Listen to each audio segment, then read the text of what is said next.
Boa noite a todos, sejam bem-vindos ao primeiro podcast de Falso Plano. Este podcast vai acompanhar toda a atualidade do ciclismo nacional e internacional de 15 em 15 dias às segundas-feiras. Neste primeiro episódio vamos falar um pouco daquilo que já se passou na Volta à Espanha até agora e do que é que esperamos que ainda venha a acontecer no restante da prova.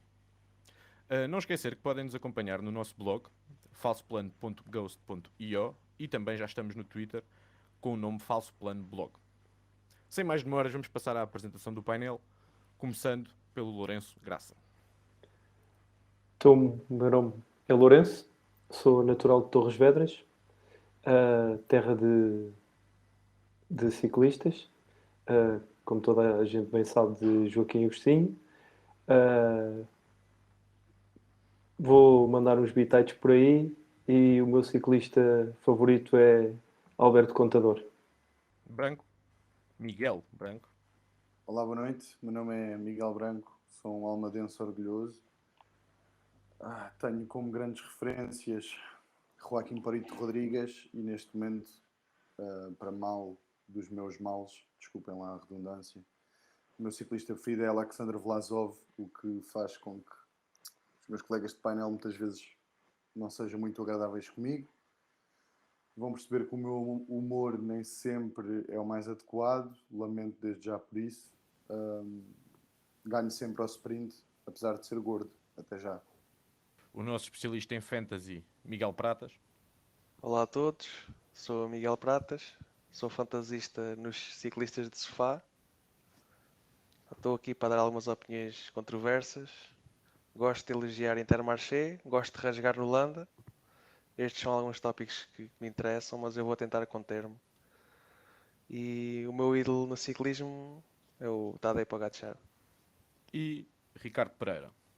Então, olá a todos, sou o Ricardo e eu odeio ciclismo moderno e a razão está à vista no último resultado da Fantasy, nesta última clássica.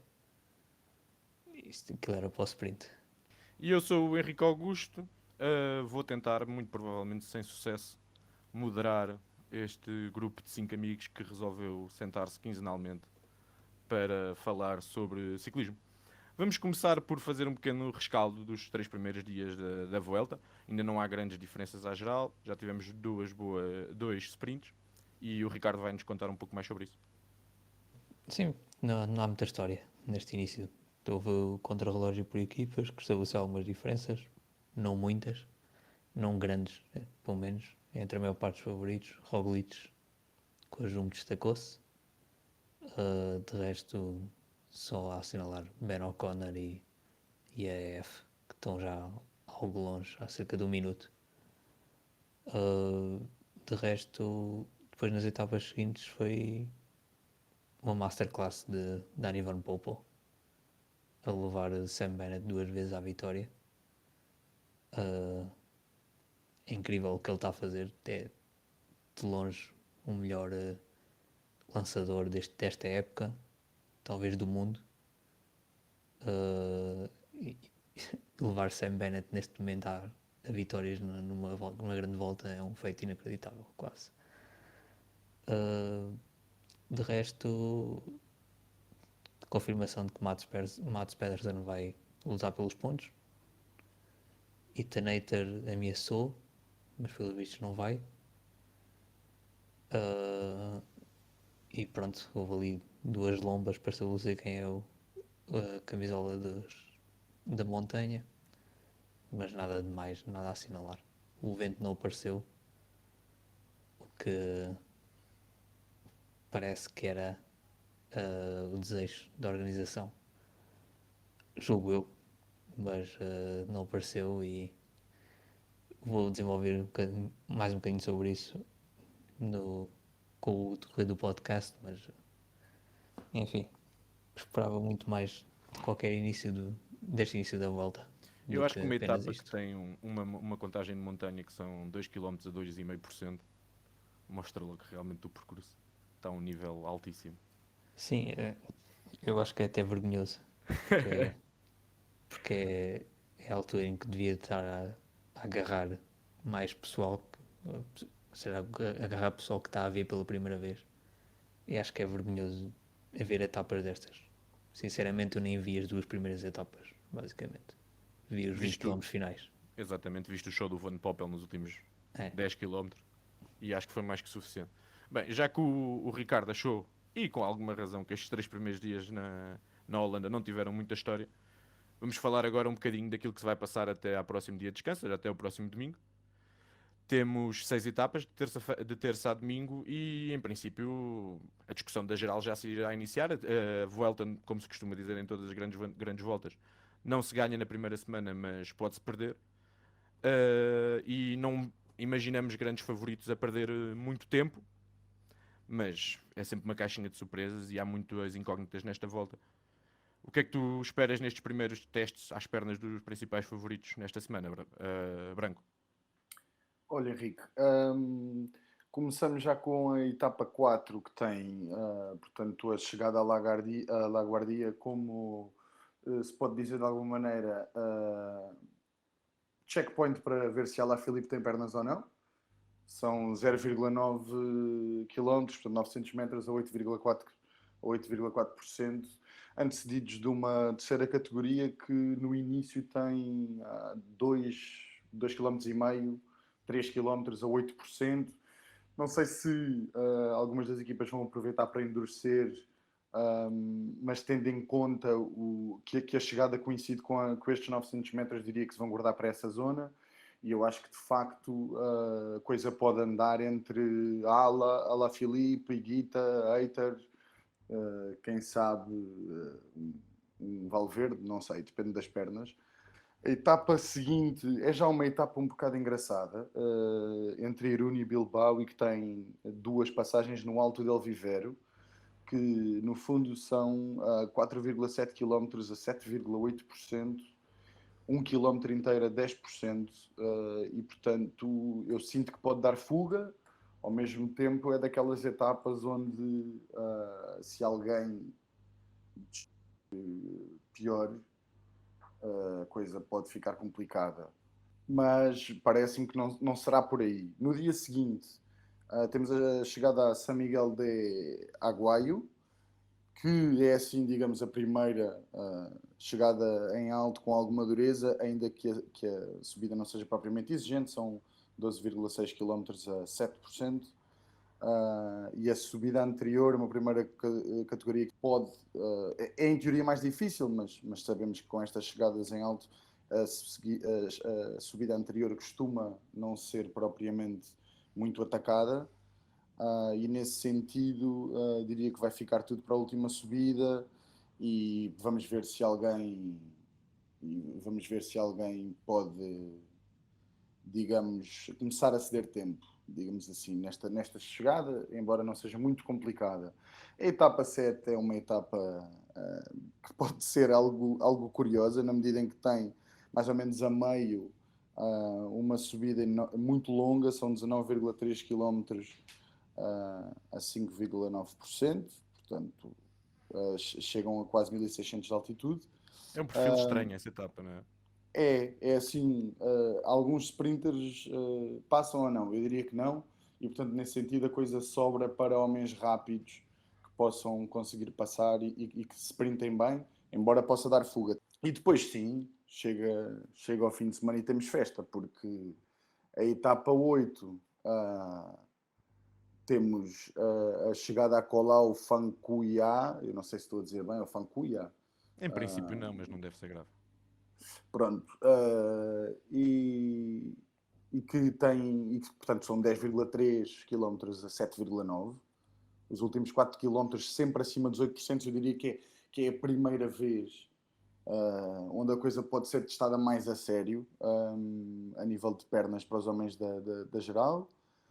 E depois, no dia a seguir, temos para mim, a nível pessoal, a melhor etapa da Vuelta a nível de chegada, porque é a ascensão ao alto de Las Praeiras, em Nava, e são 3,8 km a 13%.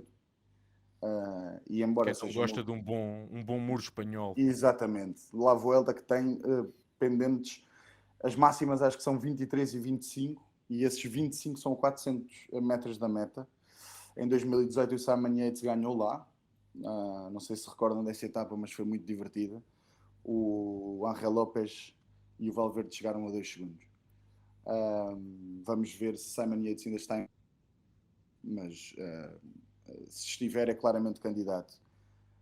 E eu acho que, tendo em conta as características desta subida e o dia anterior, pode ser um primeiro momento de alguma diferença significativa de tempos, nomeadamente para alguém que, ou seja, que esteja cansado e que apanhe uma parede daquelas e que em 3,8 km ainda possa, se calhar, chegar a perder 1 minuto. Acho que isso é possível e, portanto, eu sinto que esta segunda semana é fogo de artifício. Fireworks. E se tivesses que apostar um dos principais nomes da geral para já ter algumas dificuldades numa destas duas etapas que referiste, qual é que seria a tua aposta? Olha, boa Sem ser pergunta. que o Simon Yates vai cair. Sim, eu não me ladeiem, nem me matem, mas eu estou a falar a nível individual. Eu tenho alguma curiosidade para perceber as pernas do Roglic para aéreas, em Nava. É uma subida duríssima e então podemos perceber se com ritmos altos dos melhores trepadores ele consegue colar ou se a Jumbo vai a pegar na subida e dominá-la. E se o quiserem atacar, fazia sentido testarem-lhe as pernas já, não é? Dado que ele Sim, vem de é um aquele período tipo de grande subida. sem. Exatamente, exatamente. E é aquele tipo de subida que gente que não anda bem no contrarrelógio vai ter de atacar cedo e vai ter de tentar fazer diferenças. Agora, assim, quem é que vai perder tempo? Curiosidade para ver o Roglic, curiosidade para perceber o João Almeida, como é que ele lida com uma subida tão dura. E portanto, eu acho que tendo em conta o leque de candidatos à geral, os trepadores, se ainda estiverem em prova, vão passar. Perceber também Carapaz depois do anúncio da transferência para a Education, mas acho que vai chegar um grupo pequeno, ou seja, diria que não vai chegar muita gente nesse dia, que a diferença não seja muito pronunciada. E nós conhecendo já E agora posso fazer esta pergunta diretamente já ao Pratas. Nós conhecendo já a tradição da Jumbo nas grandes voltas, que normalmente não gosta de ter a camisola da liderança muito cedo, e inclusive na volta à Espanha do ano passado, até bem tarde, fez questão de não ter essa responsabilidade. Qual é que pode ser a atitude deles durante esta semana? Perdem a camisola já na terça-feira, no primeiro dia com algumas dificuldades? Podem libertá-la já esta terça-feira. Tenho alguns nomes referenciados.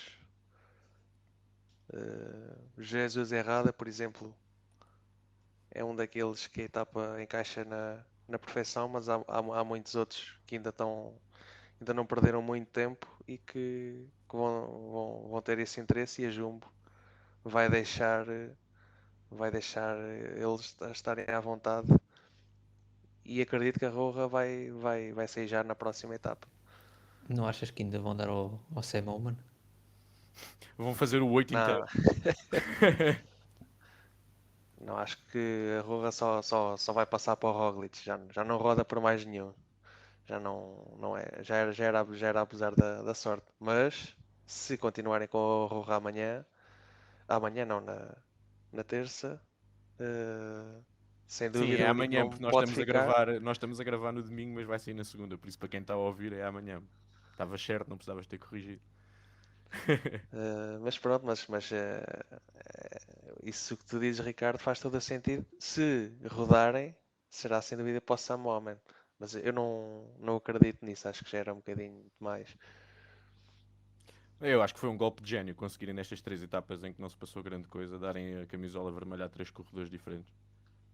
Acho que foi bem jogado. Vinhamos aqui falando da Jumbo e do Roglic, então acho que vou passar a palavra ao presidente do clube de fãs do Roglic em Portugal, ao Lourenço, e ver quais são as expectativas dele em relação aqui ao tricampeão da Vuelta. Não digas isso que as pessoas ainda acreditam. Não. Efetivamente, eu tenho gostado principalmente até agora da postura da Jumbo. Como se comportaram no contrarrelógio. Foram claramente a equipa que que dominou, não é? Venceu e quis marcar uma posição logo na primeira etapa, apesar de eu achar que se podiam ter feito mais diferenças. Achava inicialmente que iriam ser feitas mais diferenças naquela primeira etapa entre equipas. E efetivamente concordo com o Branco, aquela etapa 8, não é Branco? Não é 8, 9, Podes-lhe só certo? chamar o Certo? muro, a etapa do muro. A etapa do muro, exatamente. Acho que pode ser. Exatamente, etapa 9. Peço desculpa, estava aqui nos meus apontamentos a ver. A etapa 9. Acho que podemos ver, porque eu acho que ao mesmo tempo pode ser uma subida ao jeito do Roglic, que é que não se lembra que depois ele perdeu, salvo erro, para o Alaphilippe, aquela subida do Muro de Ui. Eu acho que pode ser ao jeito dele. No entanto, vamos ver efetivamente se ele está com pernas. Eu tenho gostado da. Eu escrevi no meu texto que acho que um dos problemas do Roglic efetivamente é o mau posicionamento, daí o facto de ele ter algumas quedas. No entanto, salvo erro, ainda na etapa 2, nos últimos 2, 3 km, e vimos Roglic ali na frente do pelotão. Já no contrarrelógio, o vimos sempre bem posicionado. E acho que efetivamente podemos ter o grande Roglic de volta.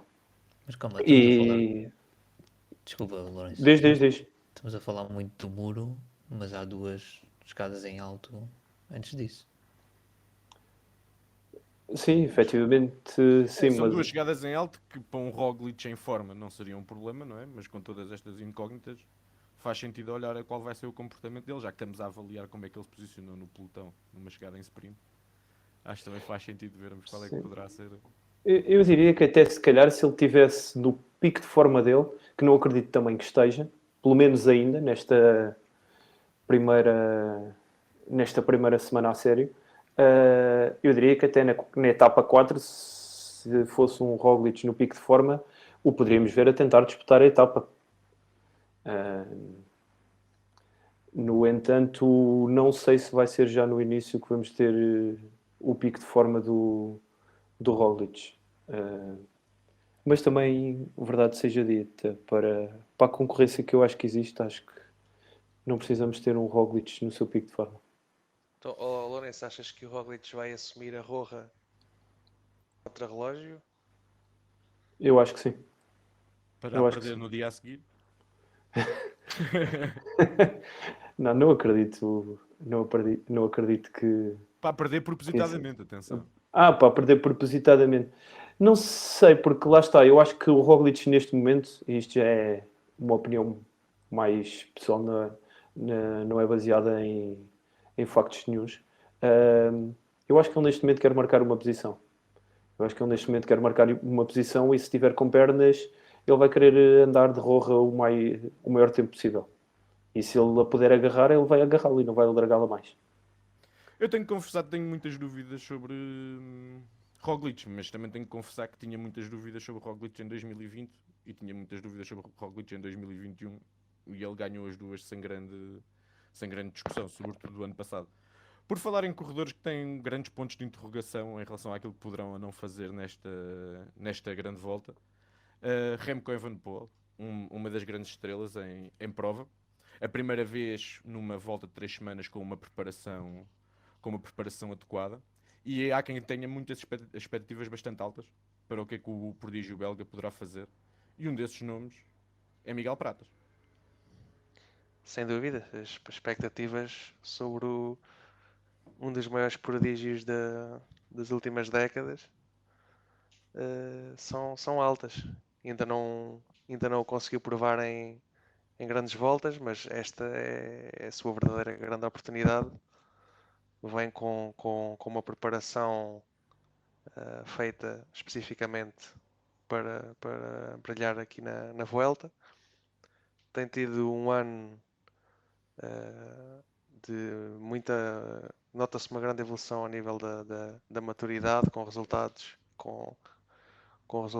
em que arrasa a concorrência e não faz aqueles ataques à maluca que depois são abafados. Mas esta semana aqui vai ser interessante ver como é que ele vai reagir aqui nas etapas que vocês já referiram, aqui na etapa 7. Mas aqui a questão não é se ele vai passar bem a primeira categoria, é se ele depois vai querer arrancar e vai ganhar 2 ou 3 minutos à concorrência. Mas pronto. As tuas previsões sobre o Remco são sempre em grande. Está um pelotão, ele arranca e é 3 minutos. Eles todos. Depois daquilo que vi em São Sebastião, as expectativas estão a esse nível. San Sebastián para o dia do muro parece um bom indicativo, que ele nesse dia mandou números inacreditáveis. Exatamente. E a subida não é assim tão diferente, é um bocadinho mais dura. O Remco na clássica de São Sebastião, na subida da Airlight, arrancou e nunca mais o viram. E essa subida tem 3,8 km, uma média de perto de 11%. Esta Sim, esta é um pouco mais dura, mas é o mesmo Les estilo de Praeiras corrida. tem exatamente a mesma distância, 3,8, mas a média é 13. E tem aqui 1 km e pouco com pendentes sempre acima dos 15%. E estas pendentes sempre foram o calcanhar daqueles do Remco, desde o seu ano de estreia de Neopro, nunca conseguiu nunca conseguiu concorrer com os outros ciclistas de alto nível neste tipo de terreno, mas isso parece-me ter mudado com a preparação que ele teve agora no estágio em altitude nos Alpes. Ele fez o estágio agora no início do verão, depois foi correr a clássica de São Sebastião e todos vimos o que é que ele fez. E depois dessa vitória fantástica, voltou a fazer um estágio no sul de Espanha, no famoso Hotel Sincrosfera, gerido pelo ex-ciclista russo Kolobnev, que é o hotel conhecido pelos simuladores de altitude, não é? altitude, com Exato. mudanças de pressão. Pronto, portanto, vamos ver se essa preparação vai dar frutos em 3 semanas. Não tenho dúvidas que ele vai estar muito mais forte nestas pendentes e em alta altitude, mas 3 E as 3 semanas, semanas, exatamente. isso E as aí 3 semanas. é Eu muito acho que difícil de as responder. pendentes e a altitude, eu acho que a preparação que ele fez e com os dados que tu já elencaste, eu acho que podemos dizer com alguma segurança que ele estará a caminhar no sentido certo. Mas eu tenho mais dúvidas em relação à capacidade dele estar 3 semanas constantemente nas 8 ou 9 chegadas em alto cá nesta volta com os melhores. As minhas expectativas são que ele tem essa capacidade, tem categoria para isso. Agora, é verdade que é uma incógnita como é que ele vai reagir na segunda e terceira semanas. Eu acho que ele vai chegar vai terminar o contrarrelógio individual com a Roja. Essa é a minha principal expectativa. Agora, antes disso, ele pode tentar o ataque na etapa 7, pode não tentar, e na etapa 9, eu acho que ele já irá com capacidade para estar entre os melhores e não vai perder tempo nessa etapa. Agora, a seguir ao contrarrelógio vai ser dia a dia. Ele pode É continuar a território arrasar a desconhecido, não é? concorrência. Para ele é território desconhecido. As pernas começam a pesar, mas pode acontecer que ele até continue a arrasar, ou pode acontecer que realmente não aguenta e tem que abdicar disso. Vamos ver, aí vejo dia a dia e eu acho que a Quickstep também vê nessa perspectiva, mas sempre com a esperança que ele consiga estar a um bom nível. Pratas, eu tenho só uma questão para ti em relação ao Remco. Eu não. Eu gosto do Remco, não, acho que, pronto, tendo em conta o ciclista que ele é e quem gosta de ciclismo é difícil de não gostar dele, mas eu não sou tão apaixonado quanto tu. E quando falas de 3 minutos na etapa 7, acho que é um bocadinho ambicioso. Acredito que possa ganhar, por exemplo, 1 minuto e meio ou assim à concorrência. A minha questão é, aqui, oposto um bocadinho em relação ao João, eu sinto que o Remco, quando perde tempo, perde largos minutos, entendes? A minha questão para ti é se achas que efetivamente isso pode ser apenas uma questão de pernas ou uma questão psicológica também, dele não ter capacidade para conseguir dar a volta por cima quando tem momentos de maior dureza e momentos em que não se sente tão forte. Eu acho que já foi um problema já foi psicologicamente, já deu para perceber isso anteriormente, mas este ano noto que ele está muito mais maduro e não acredito que seja por aí. E confio bastante no bloco que tem junto dele aqui para a Vuelta. Tem aqui nomes muito interessantes e com capacidade para aguentar aqui nestas etapas mais duras. O Alaphilippe, por exemplo, acredito que a prioridade vai ser o Remco. O Van Wilder também é um jovem com muita capacidade, mas acho que ele já está no nível de maturidade em que vai ser nesta Vuelta que ele vai ser, que se vai afirmar como voltista de 3 semanas. E Ricardo, achas que o bicampeão do mundo, Alaphilippe, vai direcionar toda a sua volta, ainda por cima num ano em que não foi ao Tour e não está a ter o melhor ano da sua carreira, no trabalho para este jovem incógnita do Remco? Eu quero acreditar que eles ao início não estão tão focados no Remco, mas em ganhar etapas. É o que me Quick parece, step pelo menos. style. Sim, pelo menos o Lefebvre até já disse que qualquer coisa sobre o Alaphilippe. Pronto, o objetivo do Alaphilippe não é que ele renda nos campeonatos do mundo, ou que os campeonatos do mundo para o Quickstep não interessam. O que interessa é o que é que ele rende fora ou para a equipa. Portanto, eu acho que ele que vai tentar ganhar uma etapa ou outra. Talvez aquela etapa do Murito, como já referiram, possa ser um grande objetivo do Alaphilippe. Mas não me parece que o objetivo seja a geral do Remco logo ao início. O Remco vai estar sempre nessa luta, mas se puderem ganhar etapas primeiro, vão tentar. Eu acho que o compromisso do Alaphilippe para com o Remco pode subir substancialmente depois de ele ganhar uma etapa. Ou seja, eu acho que até ganhar uma etapa o Alaphilippe vai estar mais focado. Até nesta primeira semana há uma série de etapas que podem ter a cara dele. E Vai estar mais focado em ganhar a etapa. por que não tentar já Exato, ainda por cima nesta está primeira próximo. semana? Pode tentar ganhar a etapa 4 e eventualmente ir à Roja numa das seguintes. E por falar em jovens que têm uma nação cheia de esperança neles. Branco, o que é que esperamos do nosso João? Olha, hoje sonhei com. Estou a brincar. Bom, olha, em relação a João, falávamos antes do podcast começar de novo que o João veio dizer que não se sentia propriamente na sua melhor forma. Portanto, eu a isso confiro sempre uma ideia de baixar expectativas, não é? Acho que há um dado evidente em relação a João. No giro, ele não é que se sinta em casa, mas é uma prova que ele conhece, onde já teve resultados muito bons, onde parece gostar do tom da. Percebem o que eu quero dizer? É que ele sente-se confortável naquela grande volta. A Vuelta é uma grande volta particular que ele não conhece e, portanto, é natural que ele opte por baixar as expectativas e dizer.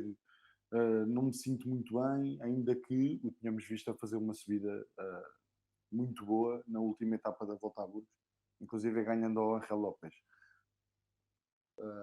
À partida, podemos dizer que contamos com o João para aquilo que eu acho que é evidente contar-se com ele para uma grande volta, que é sempre um candidato ao top 5. Deixa-me só interromper-te antes de continuares o teu raciocínio. Sim. Disseste uma coisa curiosa. Ele sente-se confortável, ou tendencialmente mais confortável no giro, porque realmente é a prova onde ele despontou e que ele já conhece. Mas o João tem tradição de ser mau quando o frio aperta. E de se dar bastante melhor, ao contrário do seu chefe de fila, do Pogacar, e de se dar bastante melhor com as temperaturas que muito provavelmente vamos encontrar na volta. Sim, a meteorologia é um fator, mas é como se, ainda que os percursos sejam sempre diferentes, o que eu quero dizer é como se tu já conhecesses aquele pelotão, aqueles lugares, e de alguma forma os países têm geografias e semelhanças nas suas terras e localidades, e portanto, nesse sentido, é como se aquilo já lhe pertencesse. Ele fez o Stelvio naquelas condições, quer dizer, ele teve de rosa com toda a gente a, a aplaudi-lo muito tempo seguido. E, portanto, eu sinto que é diferente e, portanto, sinto que é também por isso que ele faz este exercício de dizer eu não estou propriamente numa forma muito boa, ainda que isso seja para nós também devidoso depois de vermos o que ele fez em Burgos, como já tinha dito. Ao mesmo tempo, é sempre aquela dimensão do o que é que são as declarações ou o que é que não são, não é? Eu quando digo isso, é uma percepção que eu tenho. Ele, se calhar, pode de facto não se sentir na sua melhor forma. Sabemos também, tem sido assim, que ele consegue ganhar forma durante as grandes voltas e isso tem acontecido. Se olharmos para a equipa da Emirates, eu parece-me que, tendo em conta o leque de ciclistas de corredores, não é a pior equipa que o João podia ter, sobretudo se tiver um Ayuso fiel ao seu líder. Acho que o Polanco e o Soler podem ajudar noutras alturas, inícios de subida e mesmo em terreno mais plano. Super McNulty. O McNulty ao nível do Tour é meio caminho andar, não é? É só 2 etapas, mas é incrível. Isso é, não me faças ofender-te. Já o McNulty é um ciclista brilhante. E portanto, tendo estes dados todos sobre o João, o que podemos dizer, pronto, eu sinto sempre que o João às vezes lhe falta explosividade, descer não é complicado, desculpa, não é o melhor testador, tudo certo. Agora, ele aguenta-se bem, gostava que ele fosse menos cerebral às vezes, é a sua forma de correr. Sinto sempre que os campeões não são assim tão cerebrais, mas o João tem tudo para fazer um top 5 nesta volta, apesar de ter dito que não se sentia bem. Não tenho muito mais a acrescentar em relação a isto, a não ser que obviamente estou a torcer por ele, porque o Vlasov não está, né? Prioridades, não é? Claro. Lourenço, esta é a melhor start list que o João Almeida já apanhou numa grande volta. Apanha um dos monstros, apanha Roglic, não é? E depois uma série de grandes trepadores. Acho que essencialmente por esse facto, porque apanha um dos monstros, apanha Roglic, porque Carapaz ele já apanhou no Giro deste ano, Tal Ganart já apanhou também no Giro, Hindley apanha este ano, acho que principalmente pelo facto de ser de apanhar Roglic, é a start list mais forte que o João apanha. Eu tenho aqui só uma questão para o Branco, só para meter aqui um bocadinho de lenha na fogueira. Achas que o João é claramente reconhecido por toda a equipa o líder, ou ao primeiro vacilo aquilo pode tremer ali dentro? Isso, portanto, dizes para a equipa, para os corredores que estão presentes nesta volta, é isso? Exatamente, para os corredores, mesmo dentro da Emirates. É assim, para os corredores dentro da Emirates, o líder é o Pogacar. Até para o João. Portanto, isso é evidente.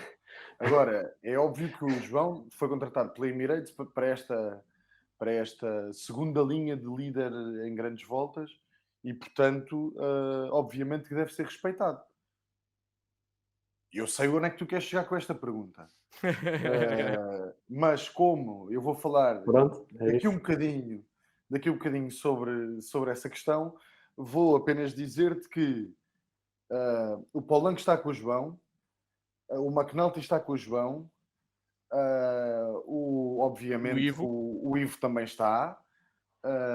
E quem é que está mais para o sprint? Ajudem-me, por favor. O Ackerman.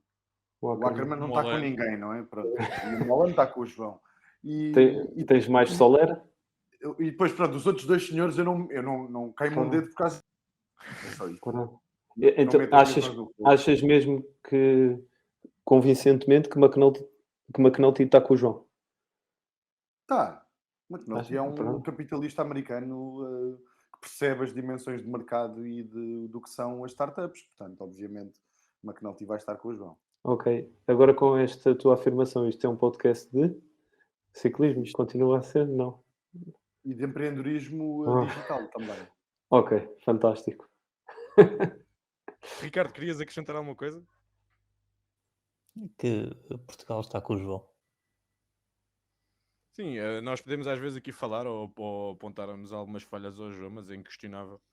Eu fui apelidado do principal fã, mas acho que estamos todos com o João. Eles têm-nos trazido muitas esperanças. É muito bom para nós que acompanhamos ciclismo há muitos anos agora termos alguém que podemos realmente falar como um candidato à vitória ou um candidato ao pódio de uma grande volta.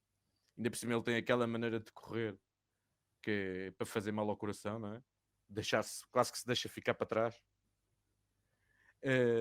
E depois mete o seu ritmo e calmamente, enquanto nós não estamos assim tão calmos no sofá, vai recuperando a sua posição. Passando aqui aos restantes nomes que podem lutar pela geral, já falámos aqui se calhar dos 3 grandes nomes, não é? De Remco, Roglic e do João. Podem não ser obrigatoriamente os 3 maiores candidatos, mas são certamente os 3 nomes que suscitam mais interesse, pelo menos aqui por terras portuguesas. Em relação às outras equipas, Ricardo, na Bora, quem é que manda? Eu acho que a ideia inicial é Hindley. Não acredito que seja o ciclista da Bora que vai fazer o melhor resultado, mas acho que a ideia inicial é Hindley. Ainda que ao princípio não acredito que nenhum deles ataque.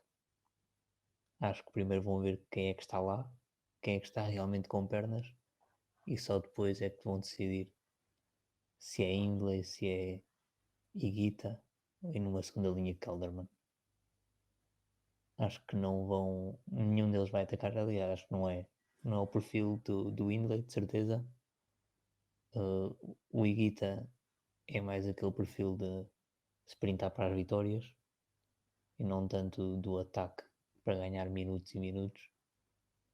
Portanto, acho que vão ver quem é que tem pernas primeiro e vão ver quem é que está muito longe da geral também, depois do contrarrelógio, que vai ser muito importante para eles. Mas não queres partilhar connosco a tua teoria de como é que o Higuita vai chegar ao top 5? Para abrirmos aqui a discussão. Simplesmente é um monstro e o monstro vai vingar na Serra Nevada. A altitude vai ser o território de Higuita. É Colômbia style, claramente. Vai ser entre ele e o Quintana, mas o Quintana já lá não está, só que por isso. Prometemos que não íamos falar do Quintana. É, pá. Já quebrámos uma das regras. Então é o Miguel Ángel Lopes, né? Se não Ok. cair, entretanto. Foi bem substituído. Lourenço, o que é que tu achas desta luta de galos que vamos assistir agora? Eu acho que, efetivamente, acho que quem tem que ser o líder da Bora. É claro que depois vamos ver quem é que tem pernas, mas será Hindley. Vem de uma vitória no Giro. Acho que não vejo Higuita quando forem aquelas subidas com mais quilómetros. Não vejo Higuita a conseguir a conseguir acompanhar a concorrência. Kelderman é, sem dúvida nenhuma, melhor no contrarrelógio do que Hindley, mas enquanto trepador, acho que Hindley tem que puxar dos galões, porque é o atual vencedor do Giro e é o nome mais forte dentro da barra, na minha opinião. Bem, agora, mesmo que no meio dessa confusão toda não consiga um grande resultado, ao menos já ressuscitou Sam Bennett, já não sai da volta de mãos a abanar. E por falar em sítios onde é 7 cães em um osso, na Ineos, manda Carapaz, que está desaída para a Education First, ou algum dos meninos pode ter uma palavra a dizer. É assim, eu acho que, tal como na Bora, mas de uma forma mais vincada, acho que Carapaz é o líder. Já foi vencedor de um giro também. Acho que muita gente se esquece, é o atual campeão olímpico. E apesar de que pode efetivamente, se houver ali algum vacilo de Carapaz, pode surgir algum burburinho, porque apesar da queda, Sivakov, e sei que já vai haver pessoas a não gostarem daquilo que eu vou dizer, mas Sivakov acho que está numa enorme forma, e espero que ele faça alguma coisa, porque ele vem na app. Tal também já venceu um giro, e efetivamente eu diria que é um dos blocos mais fortes, principalmente para as subidas. Mas Carapaz vai ser claramente o líder da Ineos. Não creio que, até mesmo pelo que aconteceu no giro, não creio que ele também vai querer provar que a Education fez uma boa contratação. Então, Branco, o Lourenço passou-te a bola com aquela a provocar-te do Sivakov e tu ficas com essa facilidade toda. Posso só dar uma nota sobre esse assunto? É muito simples. Sivakov caiu hoje. Obrigado e boa noite. Eu sei, eu referi, apesar da queda. É só a primeira. É só a primeira de uma série pai, de 12 quedas que ele vai ter nesta Vuelta. E vejamos se alguma é daquelas que o vão fazer desistir ou se ele vai utilizar as quedas como desculpa para flopar e não fazer top 10. É a história de Pavel Sivakov, resumida assim em menos de um minuto. O homem está impecável. Estamos aqui daqui a 3 semanas para falar dele. Eu gosto Com do certeza. entusiasmo com que o Branco diz estas coisas. Que o Sivakov vai cair em massa. Por isso é que depois isto se vira contra o feiticeiro, que ele aposta nos ciclistas e no quilómetro a seguir eles estão no meio do chão. É karma. Não, é que 12 quedas em 21 etapas. Não sei, ele com as 12 quedas chegava ao fim ou não? 12 deve ter sido o mínimo que ele fez, provavelmente. Ok. É que Em mesmo que grande ele chega ao volta. fim, 21 dá mais do que Não. uma a cada 2 dias. Espera, quando ele fez nono, acho que foi no Giro, aí se calhar só caiu 11, mas mesmo assim aguentou-se bem. É Apesar melhor que destes um grandes gato. nomes. Foi. Diz, Lourenço, diz. Não, estava só a dizer que o gajo é melhor que um gato, tem mais do que 7 vidas. E todas são tristes. Apesar de todos estes grandes nomes, o Pratas acha que o único Ineos que vai andar de Roja não é nenhum destes homens. A Ineos é sem dúvida a equipa mais forte. Todos os ciclistas são de grande categoria. E eu até acho que podem chegar à Roja agora nos próximos dias com o Ethan Hayter. Mas será sempre uma Roja que vai durar pouco. Os verdadeiros chefes da equipa para a geral não vão ter hipótese nenhuma e não acredito no pódio da Ineos, apesar de ser a melhor equipa. E também não entras na onda Dater Top 10. Não, claro que não. Eu também não. Eu tenho a dizer, acho que claramente que o Carapaz é o líder, mais frágil do que é habitual. Na Ineos, por norma, há um líder rela- relativamente definido. Eu acho que com esta saída para a EF, se ele mostrar alguma fraqueza, poderá ser contestado, mas acho que até mostrar essa fraqueza, ele será claramente o líder da Ineos e pode ser uma das equipas que, como tem tantas cartas para jogar, um bocadinho à semelhança da Bora, mas a Bora tem características menos ofensivas, pode usar essas várias armas para tentar dinamitar a corrida e provocar alguma dificuldade numa Jumbo que não é a mais forte que nós já vimos presente em grandes voltas. E fora das grandes equipas, ainda sobram aqui alguns nomes que podem ter algum interesse. O homem que vai ganhar na Serra Nevada, não é? Miguel Angel Lopes. Ben O'Connor, que vem tentar compensar a tragédia que foi a volta à França. Simon Yates, eu deixo para o Ricardo falar sobre o Simon Yates. Por já, eu já disse que não é Miguel Angel Lopes que ganha a Serra Nevada. É a Higuita. Ao sprint Certo? com o Miguel Angel Lopes. Ok. Foi erro de interpretação da minha parte. Depois, em relação ao Ben O'Connor, se vem tentar fazer diferente da volta à França, não começou bem. Com o contra-relógio por equipa, já está a 1 minuto do Roglic.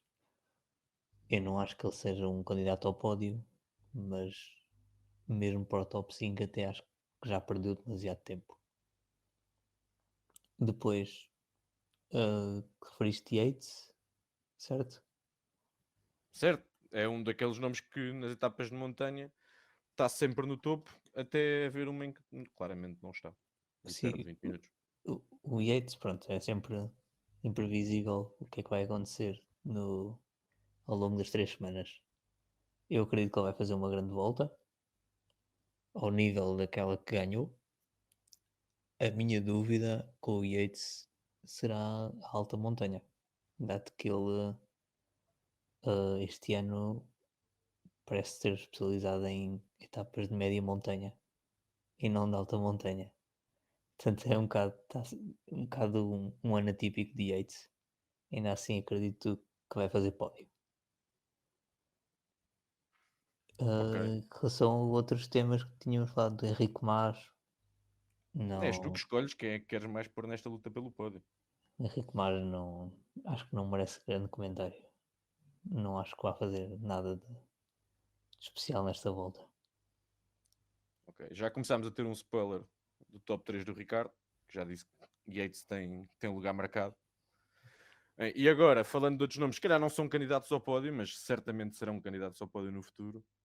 E entusiasmam a falange espanhola que está à espera de substitutos para homens como Contador, Valverde, Purito. O que é que podemos esperar do Carlitos e do Ayuso? É verdade, olha, eu acho que o Ayuso e o Carlitos são provavelmente os dois jovens da atualidade com mais possibilidades de ganhar grandes voltas, ou seja, são aqueles em quem mais facilmente olhamos e vemos esse cenário concretizar-se. Agora, são casos diferentes, acho eu, para esta volta. Acho que o Ayuso, a obrigatoriedade maior de estar com o líder. Sabemos que já houve este ano episódios que parecem sugerir que ele vai querer fugir às suas responsabilidades, mas a mim parece-me que até o João Almeida estar bem na geral, ele vai manter-se fiel e vai demonstrar que também, ou seja, vai também valorizar-se por isso. Se ele tiver sempre pernas, se estiver sempre com o João a tentar que ele tenha o melhor resultado possível, isso também é bom para ele. É sinal que é um ciclista capaz e consegue andar com os melhores o maior tempo possível. Não é? Em relação ao Carlitos, eu sinto que ele vai ser o real líder da Ineos na medida em que eles, e desculpem a informalidade, vão fazer a folha ao Carapaz. Sabemos que ele está de saída para a Education First e eu sinto que eles podem claramente meter qualquer coisa num bidon do Carapaz ou qualquer coisa desse género que vai fazer o equatoriano perder muito tempo. O que faz também pensar se a Education vai reagir a isso ou vai por outro lado meter os seus colegas, os seus corredores a trabalhar para Carapaz, os seus futuros colegas, e nesse caso, obviamente, prejudicar o top 5 de Chavito, o que era algo que eu veria com muita tristeza. Mas penso que é isso. Estes dois têm capacidade, Deixa-me só acho eu. esclarecer uma coisa. Tu também chamas o Carlos Rodrigues de Chavito? Não, Carlitos. Ok, mas tu chamaste-lhe Chavito. Para Não, mim, Chavito só há um. eu estava a falar do Juan Esteban Chaves, que é Era, claramente candidato a top 5. ele estava a dizer que era a EF trabalhar para o Carapaz em vez de trabalhar para o Chaves. Claro. Eu acho Foi muito à frente. Não É. consegui acompanhar. Eu acho que também qualquer pessoa fica baralhada quando alguém diz que o Xavito é Exatamente. candidato a top 5, não é? Pronto, eu percebo, eu partilho da. São opiniões. Acho que perdeste a Da credibilidade para situação. mandar vir com o Sivakov depois de dizeres que o Chaves vai fazer top 5. Eu pensei Discordo. que E estava a com o falar Yates. do top 5 em etapas. Pá, há coisas que. O Branco ficou em 2018. Espero que esteja tudo bem aí contigo. Em 2018 o Ayuso ainda tinha 15 anos, mas já estamos aqui a fazer um podcast de antevisão sobre ele. Pronto, então depois nós falamos. Quando o Chavito da.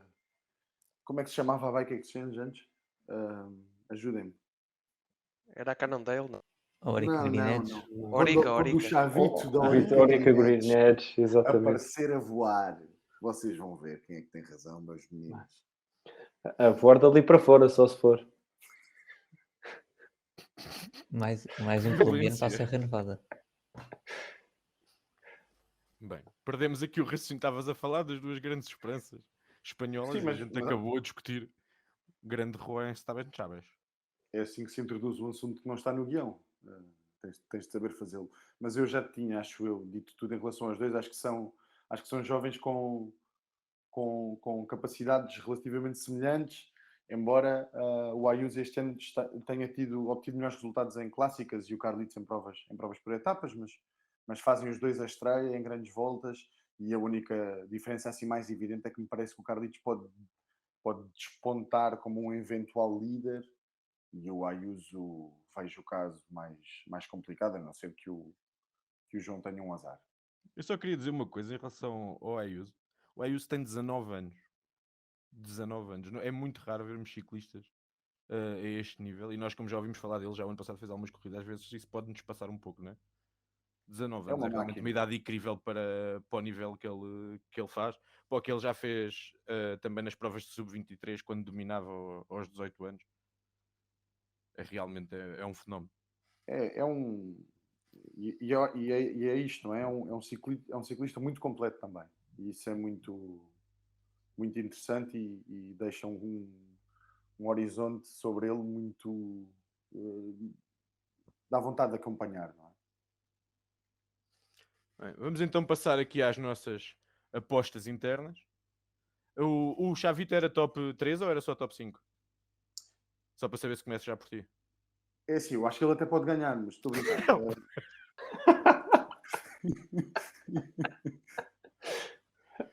Vais começar por mim, é isto? Podemos começar, mas vamos começar pela juventude. E o Chavito, a juventude, eu acho que ele não ganha. Já ganhou, Ok. mas eu acho que ele não tem hipótese na juventude. Felizmente não. Vamos começar pelo Lourenço. Vamos seguir aqui a ordem. Já me saíste do guião uma vez, eu depois fico muito baralhado. Com Vamos certeza. começar pelo Lourenço. Então, a minha aposta para a juventude é João Almeida. Muito bem, a representar. Branco. Remco Evenepoel. O Pratas também é o Remco. Mas pronto. Queres fazer uma introdução ou queres só dizer Remco Evenepoel com 7 minutos de avanço? Não vale a pena. Não quero ferir suscetibilidades. Obviamente Remco. Ricardo. E Guita. E agora a sério. Força.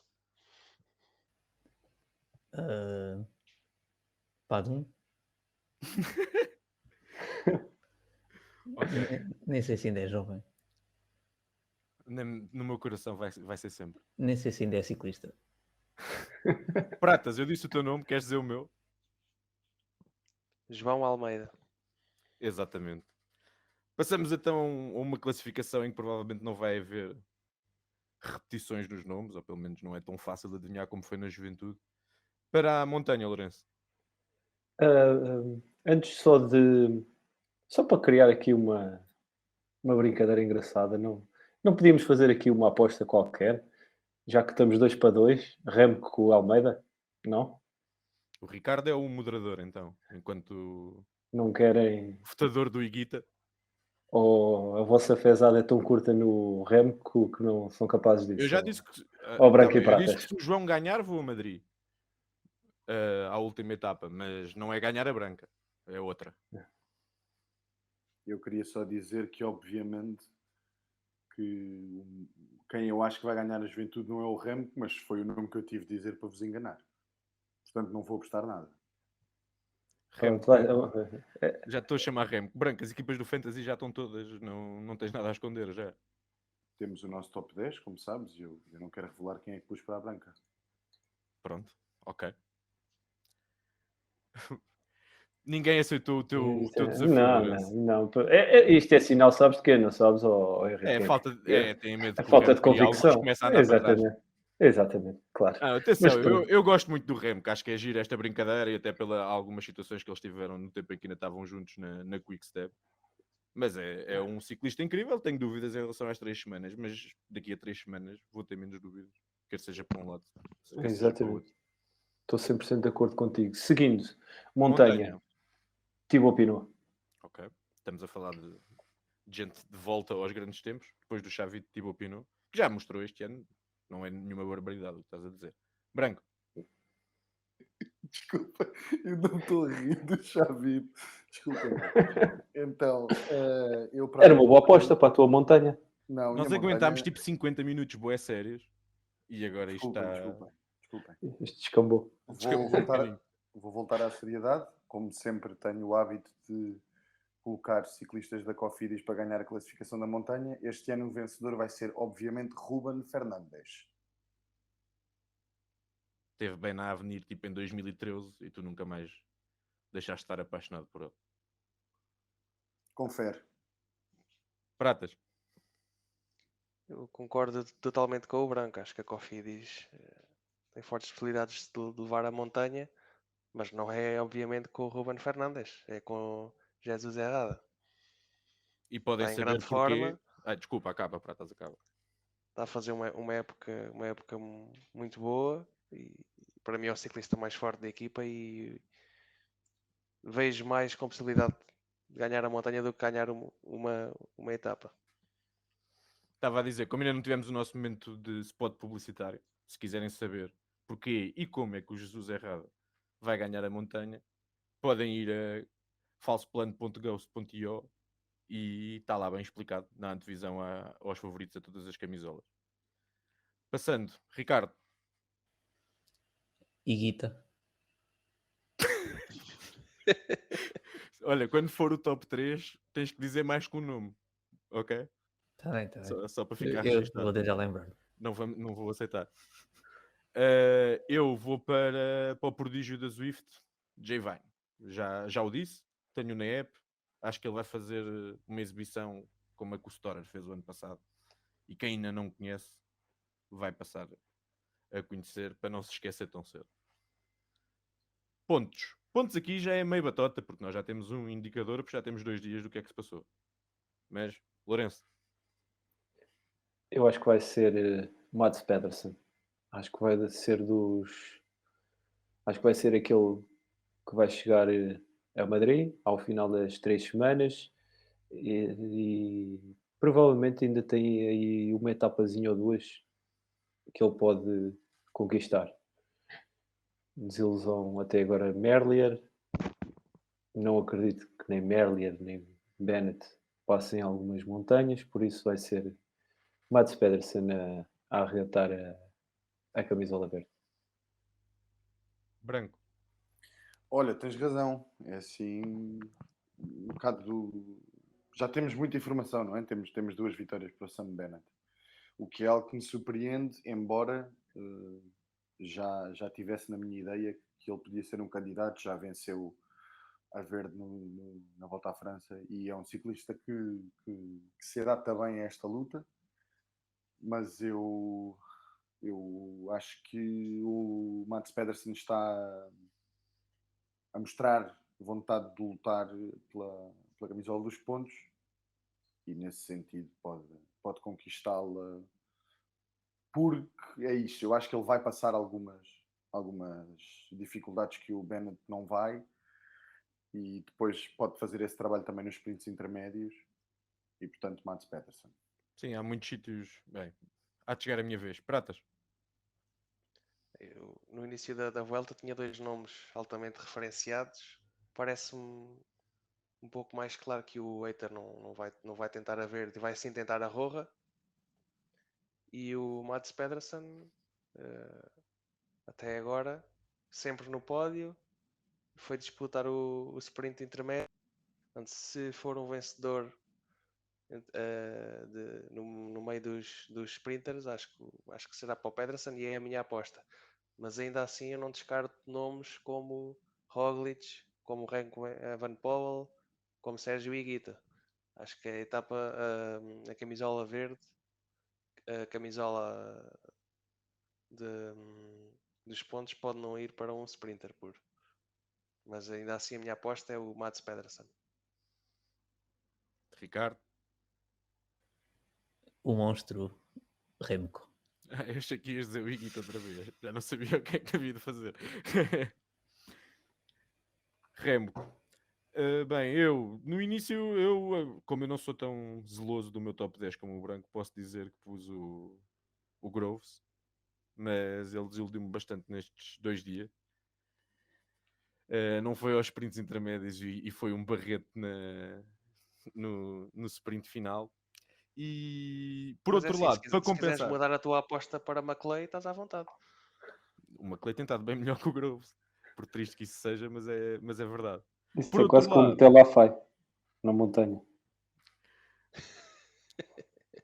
nunca é tão mau como meter lá Fai na montanha e a melhor etapa dele ser 137 com 0 pontos na montanha. Isso é épico.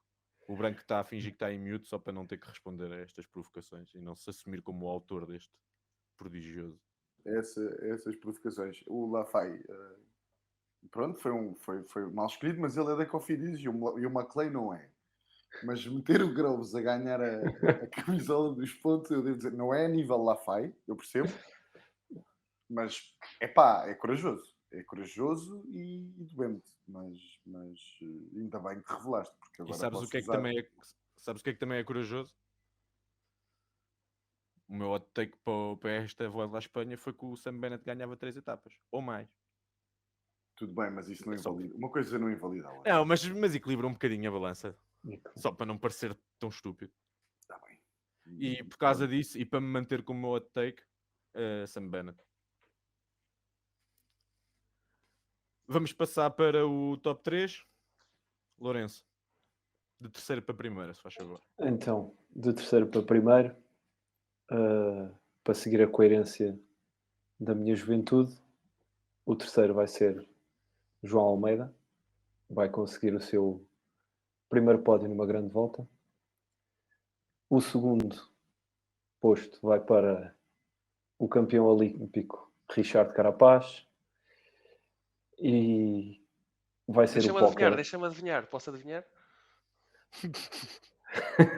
Vá, também não é difícil, vá lá, anda lá. É um esloveno da Jumbo. Vai para o canibal.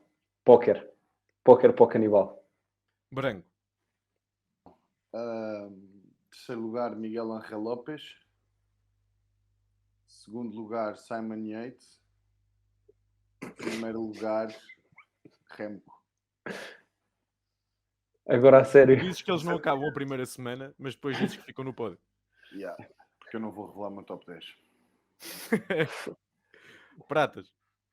Depois do Remo, quem é que fica? Não, o Remco vai estar no pódio, mas na segunda posição. Vai faltar pouco, mas o Canibal não vai dar hipóteses. E para fechar o pódio, com já alguns minutos de distância para estes dois, eu coloco Miguel Ángel Lopes. Ok. Ricardo? Eu tinha uma ideia ao início, mas entretanto já mudei. Portanto, terceiro lugar, João. Segundo lugar, Yates. Primeiro lugar, Roglic. E sim, a juventude é para o Higuita. Terceiro lugar é para o João. Ok.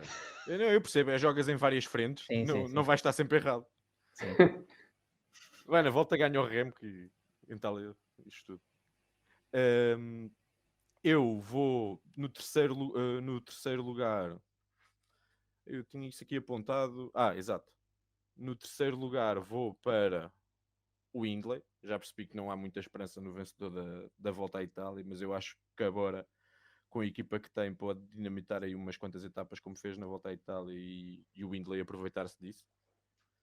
O segundo lugar vai para o Carapaz, apesar das dúvidas sobre a sua liderança.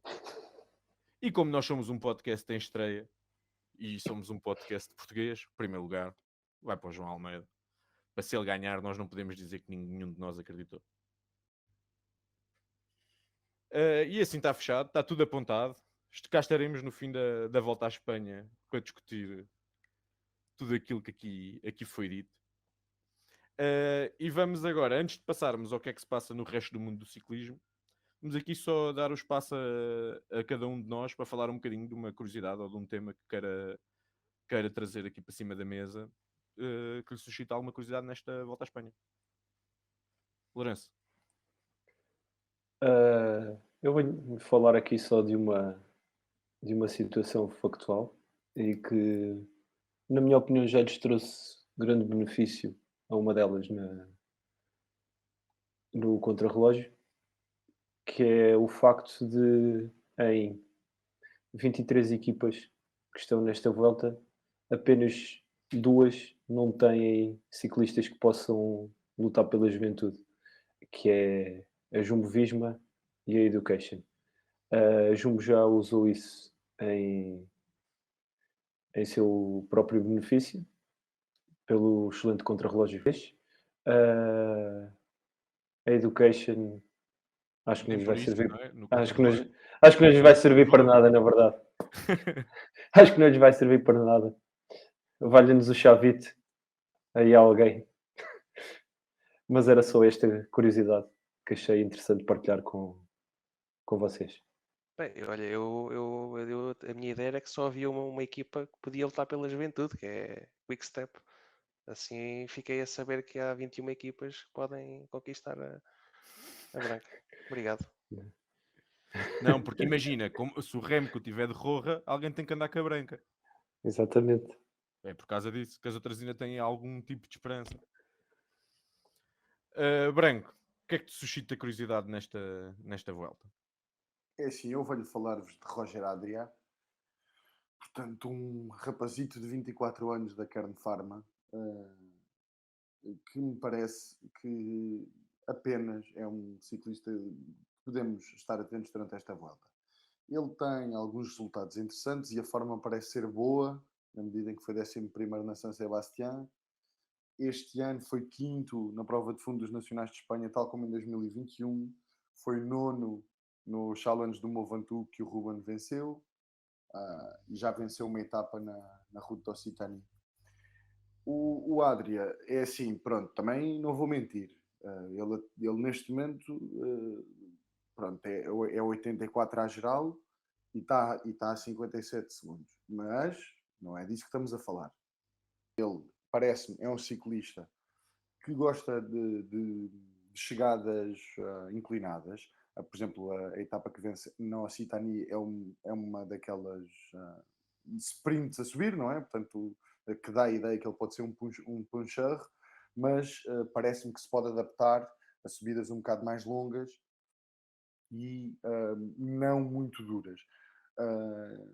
Esta era a minha curiosidade. É um ciclista que eu acho que tem algum talento e que pode dar uma... Ou seja, se a Kern Pharma tem alguma possibilidade de ganhar uma etapa nesta volta, é com Roger Adrià.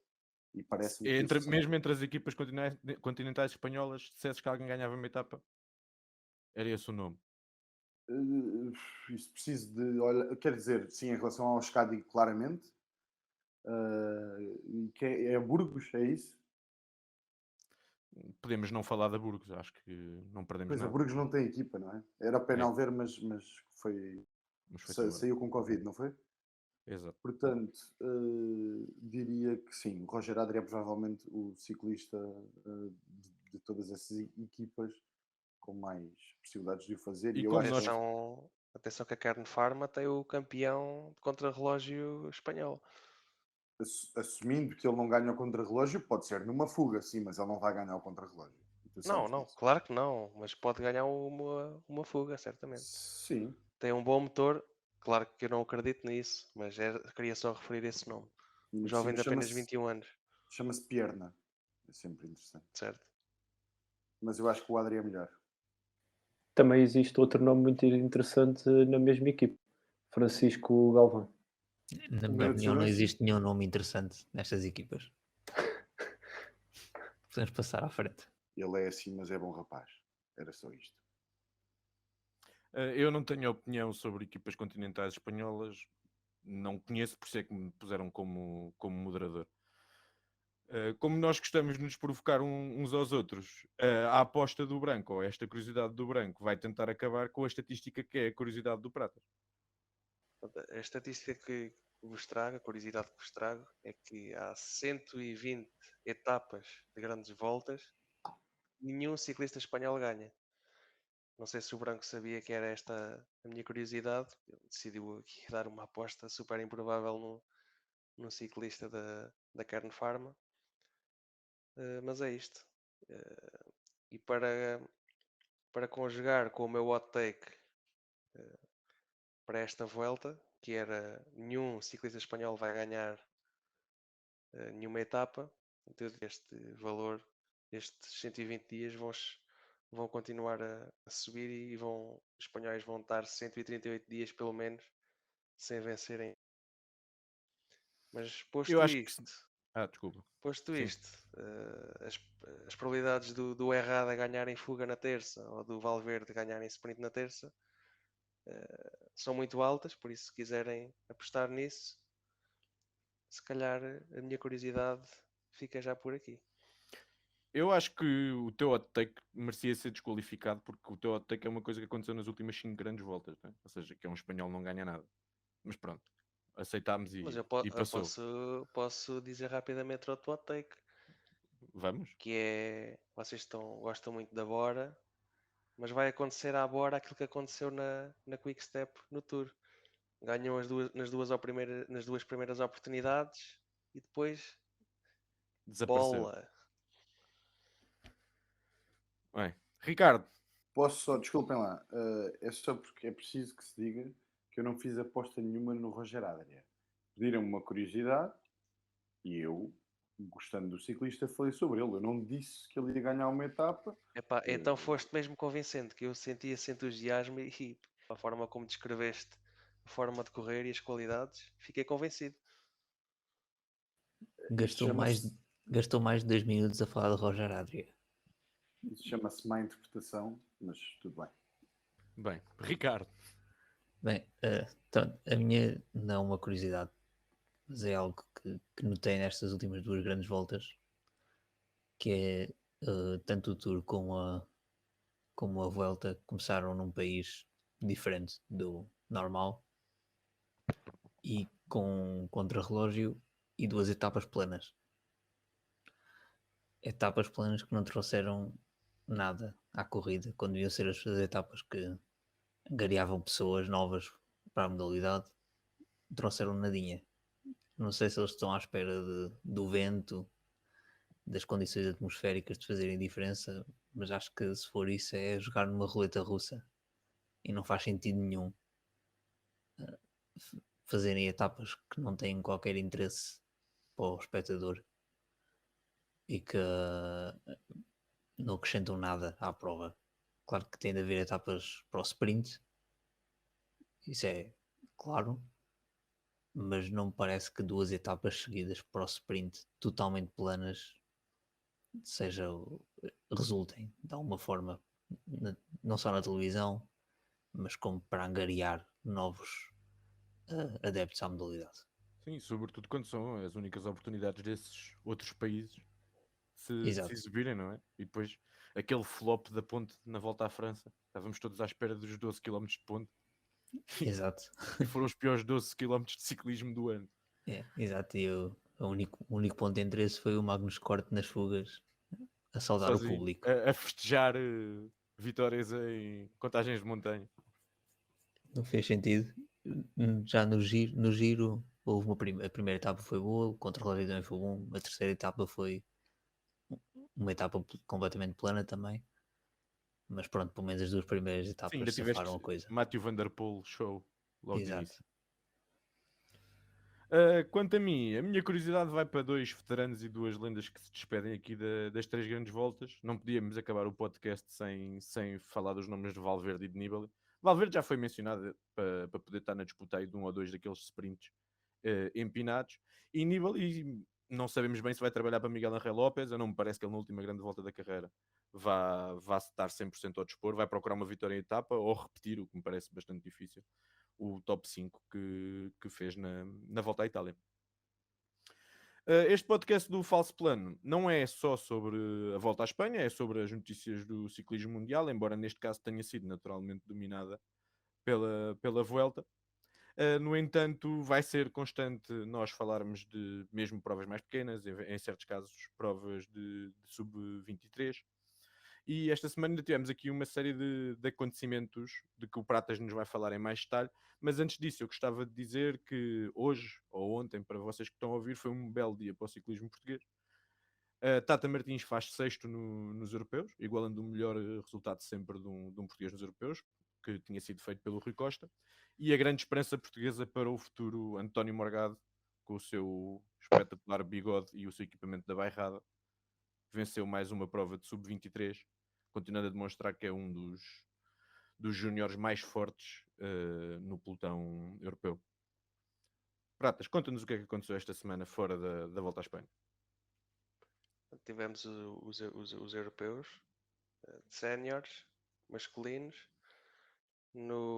na prova de fundo foi aquilo que se esperava, foi um sprint, foi ganho pelo melhor sprinter da atualidade, Fábio Jacobsen, que foi lançado pelo melhor lançador da atualidade, Dani Van Poppel, portanto. E Van Poppel leva 3 sprints seguidos, sempre a oferecer de bandeja a vitória ao seu sprinter. Na prova de contrarrelógio, os três mais rápidos não surpreenderam, o pódio foi o esperado, talvez não pela ordem mais esperada. Gana fez apenas terceiro, Stefan Kung segundo e ganhou o suíço Stefan Bissiger. Estes três ficaram apenas separados por 9 segundos, eram os três grandes favoritos. Também não houve surpresas ao nível do pódio, mas sim sobre o vencedor. Tivemos também o Tour da Dinamarca, 5 etapas, muita emoção, foi disputado até ao fim. A última etapa, o último quilómetro da última etapa, pá, é um hino ao ciclismo, uma vitória fantástica do Christopher Laporte. Aproveito também para destacar o Magnus Sheffield da Ineos, que ganhou o contrarrelógio e disputou com o Laporte até ao fim. E também o Skelmos Jensen da Trek, que confirma a sua regularidade em provas de uma semana. A nível de contrarrelógio é muito completo e estou curioso para ver como é que ele se vai comportar no próximo ano em grandes voltas. Outra corrida que também merece destaque é a Clássica de Hamburgo. Este ano não terminou em sprint massivo como tem acontecido nos últimos anos, nem foi ganha pelo Viviani, que vinha de 3 vitórias seguidas nas últimas 3 edições que aconteceram já antes do Covid. O vencedor foi o Aller da Bora. Foi uma etapa muito atacada e o grande favorito, Wout van Aert, que não conseguiu reagir a tempo e perdeu por muito pouco. também queria dar aqui algum destaque ao ciclista favorito do Lourenço, que é a seguir ao Roglic, claro, que é o Quinten Hermans, ciclista que está de saída da Intermarché, infelizmente. Eu gosto muito da Intermarché, vai para a Alpecin, fez aqui mais um pódio contra ciclistas de alto nível e também estou curioso para ver como é que ele vai estar na próxima temporada, numa nova equipa. Foram estes os destaques da última semana, dos últimos dias. Até já sabemos onde é que o Pratas faz compras.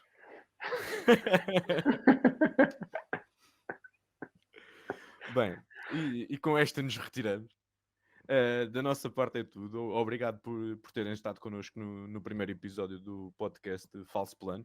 Nós prometemos daqui a 15 dias, à entrada para a última semana da Volta à Espanha, estarmos aqui nessa segunda-feira. Para a próxima semana ainda estamos a ver se vai ser possível ou não, mas basta acompanharem-nos no nosso Twitter.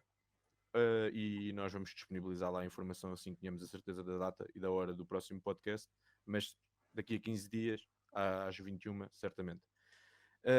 Pronto, é seguirem-nos no Twitter, irem a falsoplano.ghost.io, ver não só as nossas antevisões às corridas, como algumas tips para como construir fantasy, tanto nos Velogames como para a app Cycling Fantasy.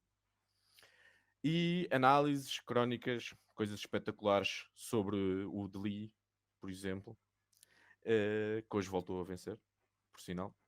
E é isso. Encontramos para a semana. Obrigado por terem estado desse lado e até à próxima.